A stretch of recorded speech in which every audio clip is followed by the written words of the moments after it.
नमस्कार गाइज, आज के वीडियो में हम लेकर आए हैं मृदा से संबंधित वीडियो, जो कि आपको बताएगा कि मृदा किस तरीके की है और कहाँ पर किस तरीके की मृदा होती है और क्या क्या कमियां होती हैं। तो यहाँ पर देखिए, सबसे पहले मृदा की बात करेंगे। मृदा होती क्या है? तो मृदा जो है वो उत्पत्ति हुई है उसकी लैटिन भाषा के शब्द सोलम से, और सोलम का अर्थ होता है फर्श। ये आपको ध्यान रखना है।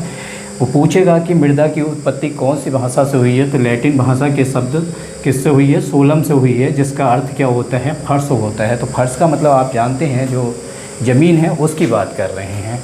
अब भारत की मृदाओं का जो वर्गीकरण है, भारत में जो मृदाएं हैं उनका वर्गीकरण किया गया है। तो जलोढ़ मृदा ये बहुत अधिक मात्रा में पाई जाती है भारत में, और इसे कछारी भी कहते हैं। क्या कहते हैं? कछारी कहते हैं।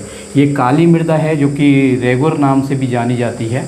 लाल और पीली मृदा होती है, जिसका रंग लाल होता है और पीला होता है। लैटेराइट होती है, शुष्क होती है, जो सूखी हुई सी होती है। लवणीय मृदा, जिसमें क्षार ज़्यादा होगा। पीट मृदा और वन मृदा। तो कई चीज़ से संबंधित कुछ क्वेश्चंस बनते हैं, जिन्हें हमने यहाँ पर देख रखा है। तो यहाँ पर देखते हैं, भारत के सर्वाधिक क्षेत्र में पाई जाने वाली मृदा, यानी कि भारत में सर्वाधिक पाई जाने वाली मृदा कौन सी है? तो जलोढ़ मृदा होती है, जिसे हम कछारी भी कहते हैं। इसका ऑप्शन कछारी भी दिया हो सकता है, तो आपको ध्यान रखना है, अगर कछारी ऑप्शन है तब भी यही होगा, ठीक है। उसके बाद रेगुर मृदा का सर्वाधिक विस्तार कहाँ पर पाया जाता है? तो महाराष्ट्र में पाया जाता है। ये आपको ध्यान रखना है। रेगुर मृदा यानी कि काली मृदा, ये आपको ध्यान रखना है। क्या? रेगुर मृदा का सर्वाधिक विस्तार कहाँ पर पाया जाता है? महाराष्ट्र में पाया जाता है। और कपास की खेती के लिए सर्वाधिक उपयुक्त मृदा कहाँ क्या है? तो काली मृदा है, यानी रेगुर मृदा है। इसे देखिएगा, स्वतः जुताई वाली मृदा कौन सी कहलाती है? काली मृदा कहलाती है। तो ये ध्यान रखना है आपको, यहाँ से भी क्वेश्चन बन सकता है। उसके बाद मृदा का पीला रंग होता है। मृदा का पीला रंग क्यों होता है? तो फेरिक ऑक्साइड के कारण होता है। ये भी इंपॉर्टेंट क्वेश्चन है, और यहाँ से भी आपको क्वेश्चन मिल सकता है। उसके बाद मृदा का लाल रंग क्यों होता है? ये क्वेश्चन पूछा जा सकता है। हर बार एसएससी में या फिर यूपीपीएससी के एग्जाम में ये क्वेश्चंस मिल जाते हैं, तो आपको ध्यान रखना है। मृदा का पीला रंग क्यों होता है? फेरिक ऑक्साइड के कारण होता है। और मृदा का लाल रंग क्यों होता है? लोहे के ऑक्साइड के कारण होता है। ये आपको बहुत अच्छे से समझ लेना है। फेरिक ऑक्साइड के कारण क्या होता है? रंग पीला होता है। और लोहे के ऑक्साइड के कारण क्या होता है? रंग लाल होता है। लोहे की मात्रा अधिक होने के कारण अनुउर्वर मृदा कौन सी है? तो लैटेराइट मृदा है। ये आपको ध्यान रखना है, क्योंकि इसमें लोहे की अधिक मात्रा होती है, और ये लगातार क्या होती जा रही है?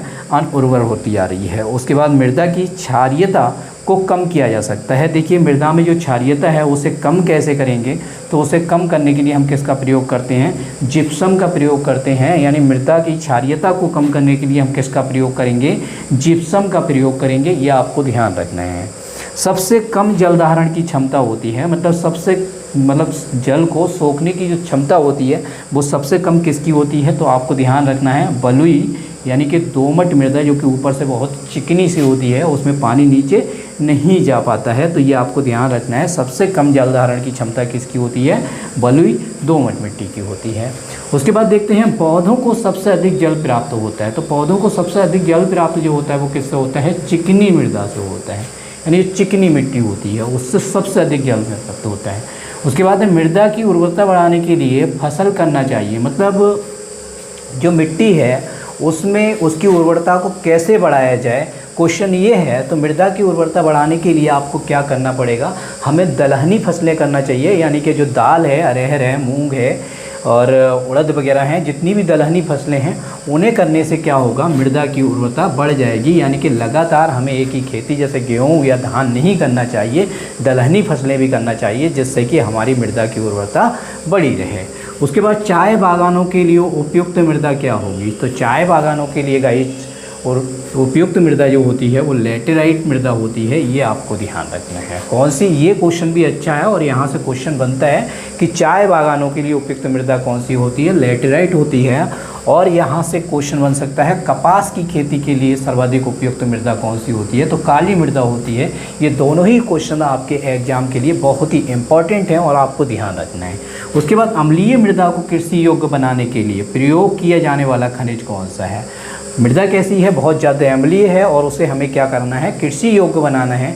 तो हमें क्या करना पड़ेगा? लाइम या चूना का प्रयोग करना पड़ेगा। किसका प्रयोग करना पड़ेगा? लाइम या चूना का प्रयोग करना पड़ेगा। उसके बाद गाइस, सर्वाधिक क्षारीय मृदा वाला राज्य कौन सा है? तो सर्वाधिक क्षारीय मृदा कहाँ पर होती है? उत्तर प्रदेश में होती है। इसीलिए उत्तर प्रदेश का किसान ज़्यादातर क्या करता है, आपने देखा होगा कि जिप्सम का प्रयोग करता है। तो सर्वाधिक क्षारीय मृदा वाला राज्य कौन सा है, उत्तर प्रदेश है, ये आपको ध्यान रखना है। जैव मृदा का रंग नीला क्यों होता है, तो आपको ध्यान रखना है अम्लीय व फेरस आयरन के कारण कैसा होता है, फेरस के कारण कैसा हो जाता है, नीला रंग हो जाता है, ये आपको ध्यान रखना है। फेरिक के कारण रंग कैसा हो जाता है, पीला हो जाता है। लोहे के ऑक्साइड के कारण रंग कैसा हो जाता है, लाल हो जाता है। तो ये क्वेश्चंस आपको मिल जाएंगे। तो यहाँ से पीले रंग के लिए कौन जिम्मेदार है, फेरिक ऑक्साइड जिम्मेदार है। लाल रंग के लिए कौन जिम्मेदार है, लोहे के ऑक्साइड जिम्मेदार हैं। और नीले रंग के लिए कौन ऑक्साइड है, फेरस ऑक्साइड जिम्मेदार है। तो ये आपको ध्यान रखना है, यहाँ से आपको क्वेश्चन मिलेंगे। उसके बाद देखिए पीएच मान से भी हमेशा कोई ना कोई क्वेश्चन यूपीपीएससी के एग्जाम में तो ज़रूरी मिलता है। तो आपको ये ध्यान रखना है पीएच मान कितना होना चाहिए। अगर आपका मान मिट्टी का मान है 1 से 6 तक, तो मृदा कैसी होगी गाइज, अम्लीय होगी। ये आपको ध्यान रखना है, कैसी होगी, अम्लीय होगी। अगर 7 है पीएच मान तो होगी उदासीन, और 8 से 14 है तो मान कैसी होगी, क्षारीय। ये भी बहुत इंपॉर्टेंट है। 1 से 6 अम्लीय, 7 उदासीन, और 8 से 14 तक का कैसा होगा, क्षारीय होगा। तो गाइज आई थिंक, मैं समझता हूँ आपको ये फैक्ट बहुत अच्छे से समझ में आए होंगे। अगर आपको समझ में आए हैं तो हमारे चैनल को सब्सक्राइब करें, कमेंट करें, शेयर करें। फिर मिलेंगे अगले वीडियो में। जय हिंद, धन्यवाद।